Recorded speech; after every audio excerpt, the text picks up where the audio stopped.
Decía el Papa San Juan Pablo II en su visita a Colombia en el año 1986,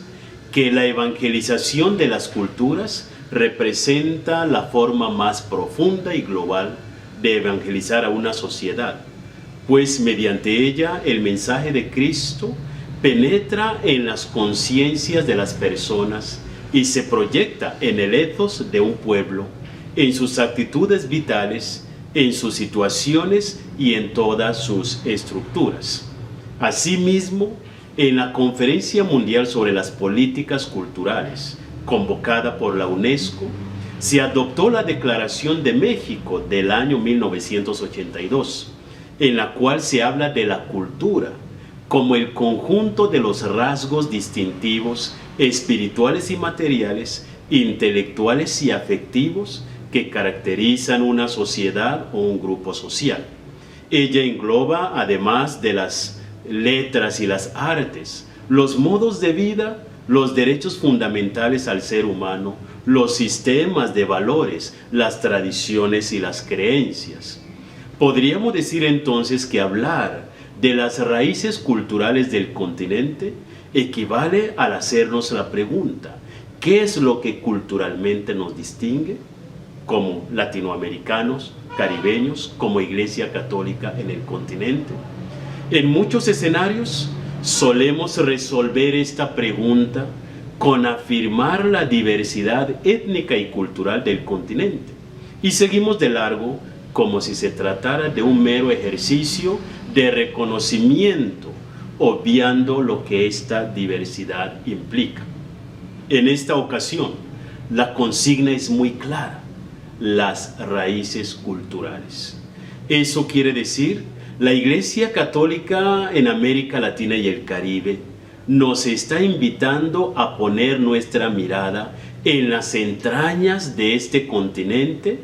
que el líder aymara Takir Mamani se refirió en la lengua cuna de Panamá como Abya Yala, que se traduce en tierra en plena madurez. Para descubrir esta tierra en plena madurez, entonces, quisiera comparar nuestro continente con el árbol, cuya belleza no está en el tronco, ni en las ramas, sino en las raíces, muchas veces invisibles para el ser humano, y donde el verdadero bosque está en el subsuelo, donde las raíces se abrazan, se entretejen, se hunden en las profundidades y las anchuras, buscando alimentos, fuentes de agua y la firmeza para la estabilidad de los árboles que somos hoy como iglesia, como sociedad, como pueblos distintos. Eso es lo que se me viene a la mente cuando pienso de una eclesiología y una evangelización que, aunque recibida desde el occidente, hunde sus raíces en el silencioso hermanamiento entre los mayas, los aztecas, los chibchas, los quechuas, los aymaras mapuches, los guaraníes, los negros afrodescendientes en general, en el caso específico de los raizales, palenqueros, el pueblo garífona y todas las demás expresiones de la negritud en todas las Antillas. Mientras que los pueblos originarios viven este hermanamiento bebiendo de las fuentes propias de su identidad y espiritualidad, es decir, en su territorio. Para las comunidades afrodescendientes, al igual que las migraciones europeas y asiáticas, la madurez plena implica estar en conexión íntima con sus lugares de origen como clave hermenéutico, entrando así en una dimensión más compleja. Y para poder comprender esta dimensión, significa hablar de las raíces culturales de nuestro continente, nos vemos obligados a ampliarnos hacia los demás continentes. Lo cierto es que cada nación, cada pueblo, cada cultura vive cada una de estas experiencias de forma diferente, y la convergencia de estas vivencias es lo que hoy nos define culturalmente como continente. Una gran tentación que tiene la Iglesia Católica en el continente, por ejemplo, ha sido tratar a los afrodescendientes a la sombra de los pueblos originarios, y esto lo constatamos efectivamente en nuestros documentos. Debido al tiempo limitado para abordar pues un asunto tan complejo, me permito enfocar mi intervención en dos elementos claves. En un primer momento, quisiera referirme al número 88 del documento de Aparecida, que nos dice lo siguiente: los indígenas constituyen la población más antigua del continente. Están en la raíz primera de la identidad latinoamericana y caribeña. Los afroamericanos constituyen otra raíz que fue arrancada de África y traída aquí como gente esclavizada. La tercera raíz es la población pobre que migró de Europa desde el siglo XVI en búsqueda de mejores condiciones de vida, y el gran flujo de inmigrantes de todo el mundo desde mediados del siglo XIX y hasta la actualidad, como podemos constatar que otro de los ingredientes pues de estas raíces culturales llegan cada vez más en la medida que se van dando nuevas migraciones. De todos estos grupos y de sus correspondientes culturas se formó el mestizaje, que es la base social y cultural de nuestros pueblos latinoamericanos y caribeños, como lo reconoció ya la tercera Conferencia General del Episcopado Latinoamericano, celebrada aquí mismo, en México, en Puebla. Ahora bien, no cabe la menor duda que a la sociedad latinoamericana y por consiguiente a la Iglesia Católica le ha costado reconocer lo negro y lo indígena que es, no tanto desde la perspectiva demográfica, sino desde la esencia que culturalmente nos define. La predominancia de la cultura colonial europea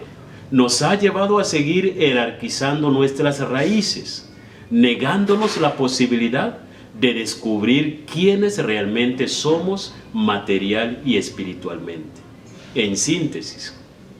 podríamos decir que América Latina y el Caribe es aún un continente por descubrir en cuanto a su potencial teológico pastoral, para que vuelva a ser el continente de la esperanza, como una vez se soñó, una esperanza con rostro propio. En un segundo momento, me permito enfocarme a la raíz que fue arrancada de África y traída aquí como gente esclavizada.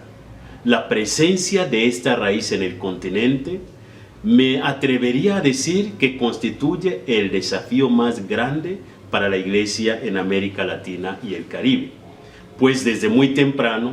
en los tiempos de Bartolomé de las Casas, la Iglesia siempre se preocupó por los pueblos originarios. La negridumbre ha quedado en la sala de espera a la sombra de los pueblos originarios. Por eso celebramos nuestra presencia aquí hoy, no solo en esta asamblea, sino también en la apertura del sínodo en el Vaticano, y esta participación que se convierte en un verdadero signo de lo que llamamos desde Aparecida un nuevo Pentecostés social y eclesial. Con simpleza sorprendente, aún se confunden las raíces culturales del pueblo negro del continente con las carencias en términos sociales, económicos, políticos e inclusive religiosos. No quisiera desaprovechar esta instancia haciendo referencia a lo evidente en cuanto a la pobreza, la marginación, la discriminación, la exclusión social hacia la raíz arrancada del África. Tampoco quiero repetir lo que ya sabemos sobre la riqueza social y cultural que hemos recibido como iglesia y como sociedad en general desde esta gran población. Al contrario, quisiera apelar a la conciencia religiosa del catolicismo en el continente, a que profundicemos en lo que significa esta raíz como un verdadero kairos, tal como lo dice el documento de Aparecida. Detengámonos un instante y profundicemos en lo que significa que ellos sean, abro comillas, tomados en cuenta en la catolicidad con su cosmovisión, sus valores y sus identidades particulares para vivir un nuevo Pentecostés eclesial, dice Aparecida 91. Después de más de cuatro siglos de esclavitud, ¿qué significa para la Iglesia Católica del continente pastorear a quienes ni siquiera llevan 170 años desde que fueron declarados hombres y mujeres libres? Si los judíos vivieron en Egipto, África, durante más de 400 años, como lo consta el libro del Éxodo, capítulo 12, versículo 40, ¿qué significa eso para el cristianismo en el continente, que hoy alberga millones de descendientes de quienes hicieron parte de la historia, no solo del Antiguo Testamento, sino también del Nuevo Testamento? El caso del mismo Jesucristo, quien va a Egipto y es llamado de allá como un segundo Moisés para la liberación definitiva de toda la humanidad. Subyace entonces en las raíces del pueblo negro del continente algo más que la diversidad cultural. Se convierte en una fuente de reflexión teológica pastoral. Y la descendencia africana entonces simboliza las raíces desarraigadas, vueltas a sembrarse, no solo en la geografía continental, sino especialmente en nuestro caso, en la conciencia del cristianismo. Vale la pena preguntarnos, ¿cuáles son las aspiraciones más profundas del catolicismo hacia el pueblo negro afrodescendiente en el continente? ¿Y cuáles son las aspiraciones de estos hacia el catolicismo? No siendo más, Avia Yala significa mucho para la Iglesia Universal, lo cual refleja también que la semilla que fue sembrada ha encontrado una tierra fértil, y el hermanamiento con nuestra identidad más profunda permite que hoy hablemos de un continente donde, según el Anuario Pontificio del año 2018, nos habla de que del total de los católicos del mundo, el 48% vive en América, el 21.5% de Europa y así sucesivamente. De igual manera, tampoco es gratuito que la Basílica de Nuestra Señora de Guadalupe,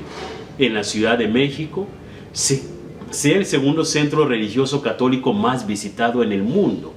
después de la Basílica de San Pedro en Roma. Este es un signo potente y que debería ayudarnos a soñar con que esa iglesia viene siendo católica sin jamás dejar de hundir sus raíces también en nuestra identidad más profunda. Qué bueno reconocer Brasil como el país del mundo con el mayor número de católicos, y coincide con el hecho de que es también el país en América Latina con la mayor población negra del continente. ¿Qué nos dice esto para nuestra evangelización?